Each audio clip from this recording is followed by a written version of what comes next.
hablaremos de la Primera Guerra Mundial. Si bien ya conocimos los antecedentes y las causas que llevaron a cabo este conflicto, hoy vamos a ver cómo se llevó a cabo, cómo se desarrolló la historia. Vamos a recordar rápidamente las causas que llevaron a cabo la Primera Guerra Mundial. Una fue la paz armada, que fue ese momento en que los países tenían tregua y al mismo tiempo se estaban armando, estaban volviéndose más fuertes. La segunda fue la conformación de los bloques, donde tenemos la Triple Entente, el cual está conformado por Francia, Inglaterra y Rusia, y la Triple Alianza, la cual está conformada por Italia, Alemania y el Imperio Austrohúngaro. También hay que recordar los Balcanes. ¿Por qué los querían todos? Porque era el punto estratégico que conectaba a los tres continentes, a Europa, a África y Asia. Y por último teníamos la tragedia de Sarajevo, que fue el punto detonante para que la Primera Guerra Mundial estallara. Bien, ahora vamos a continuar cómo se desarrolló la Primera Guerra Mundial. La Primera Guerra Mundial se desarrolla en dos etapas. La primera, llamada la Guerra de Movimientos.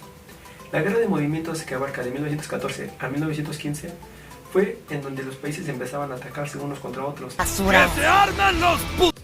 En dos frentes, el frente occidental y el frente oriental. En el frente occidental, Alemania atacaba a Francia, México y Holanda. Y en el frente oriental, atacaba a Rusia.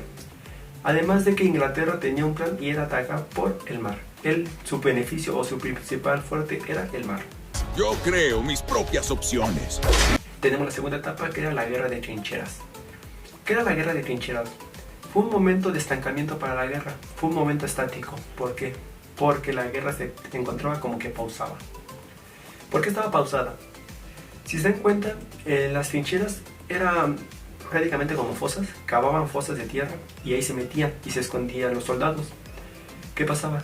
Que como tanto el ejército enemigo como el que estaba aquí preparando para atacar tenían la misma ideología, ninguno ni otro se atacaba, no avanzaban. A eso se le llama estrategia. Se metían, se escondían y desde ahí se disparaban.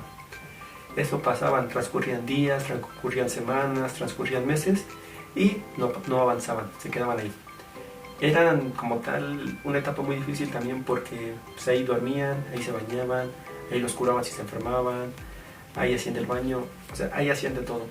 Pero también tenía como desventajas, ¿por qué? Porque podían ser atacados por un ataque aéreo o que les aventaran una bomba o que les llegaran así de sorpresa.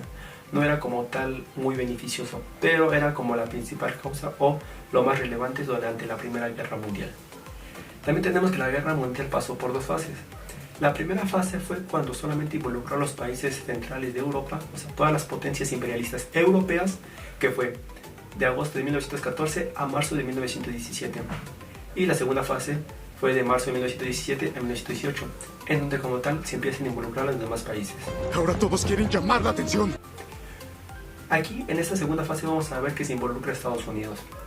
¿Cómo se involucra a Estados Unidos o cómo Estados Unidos decide participar en la guerra? Hubo dos principales razones para que Estados Unidos entrara al conflicto. La primera, hundieron el barco Lusitania. Al hundir su barco de Lusitania, Estados Unidos entra como que en shock. ¿Pero qué ha pasado?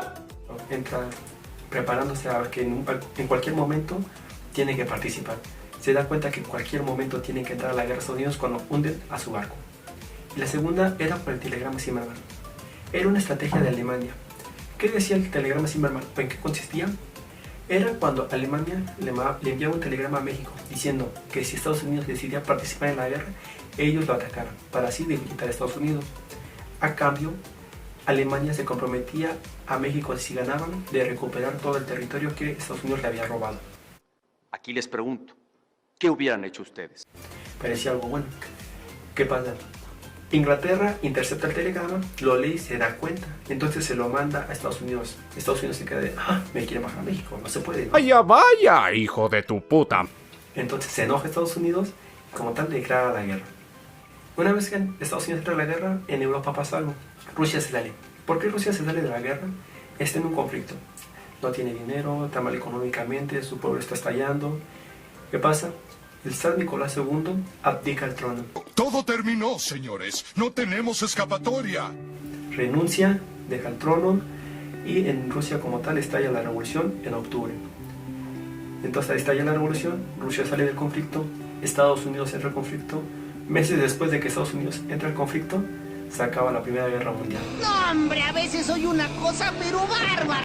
¿Dónde se acaba? cuando firman como tal el Tratado de Versalles en 1919. Si bien a grandes rasgos esto fue la Primera Guerra Mundial, les voy a poner como tal la etapa cronológica de cómo fue sucediendo cada cosa. En 1914, el 3 de agosto, Austria-Hungría le declara la guerra a Serbia porque los acusan de la muerte de Francisco Fernando. ¿Por qué? ¿Por qué? ¿Por qué? Alemania empieza a movilizar sus tropas. Bélgica es invadida por tropas alemanas para tomar París, con el Tratado de Schlieffen. Además, Italia ve la situación, se declara neutral, decide ya no participar y sale y abandona la Triple Alianza. ¡Ay, qué miedo! ¡Yo me voy! Inglaterra empieza su ataque navío por el mar. 1915. La etapa de estancamiento por las trincheras, todo está estático, no se mueven, no avanzan. Además, Italia decide reincorporarse a la guerra, pero esta vez del otro bando. Firma el Tratado de Londres junto a Francia e Inglaterra y se une a ellos. ¡Oh, la decepción! ¡La traición, amigo! Y por el otro lado, Bulgaria se une a los países de la Triple Alianza. Y por otra parte, Alemania se encontraba dominando Polonia. 1916. Se produce la batalla de Verdún, la batalla más grande y más larga de la Primera Guerra Mundial, además de la batalla de Jutlandia, la cual fue una batalla marítima entre Inglaterra y Alemania. 1917. Estados Unidos decide entrar a la Primera Guerra Mundial. En ese momento, Cell sintió el verdadero terror. Mediante el telegrama Zimmerman, donde se pedía apoyo a México, en aquel entonces el presidente era Venustiano Carranza. Rusia sale de la Primera Guerra Mundial por la Revolución Rusa, que sucedió en octubre, y el zar Nicolás II abdica el trono. 1918 se formalizaba de que Rusia salía de la Primera Guerra Mundial. Firmaba un tratado con Alemania llamado el Tratado Brest-Litovsk, en el cual decía que ninguno ni otro se iba a atacar durante ese periodo. Alemania empezaba a perder poder, mientras que las tropas de Estados Unidos y de la Triple Entente empezaban a avanzar por Europa. Inglaterra tomaba países como Jerusalén, Turquía y Arabia, y también países como el Imperio Austrohúngaro y Turquía se rendían. A pesar de que Alemania se veía dominada, se negaba a rendirse, lo cual ocasionó que su propio ejército y sus mismas tropas se volvieran contra él, obligando al líder a renunciar porque veían que la guerra ya estaba perdida. Y como tal, esto fue la Primera Guerra Mundial. En la siguiente vamos a ver lo que fue el Tratado de Versalles y los 14 puntos. Hay que tener en cuenta que el Tratado de Versalles terminó la Primera Guerra Mundial, pero fue la causa para que iniciara la Segunda. ¡No! ¡Fuera! ¡Impulso de idiota! Dudas, comentarios que les haga falta, me mandan mensajito y yo se los respondo, ¿vale? Se cuidan.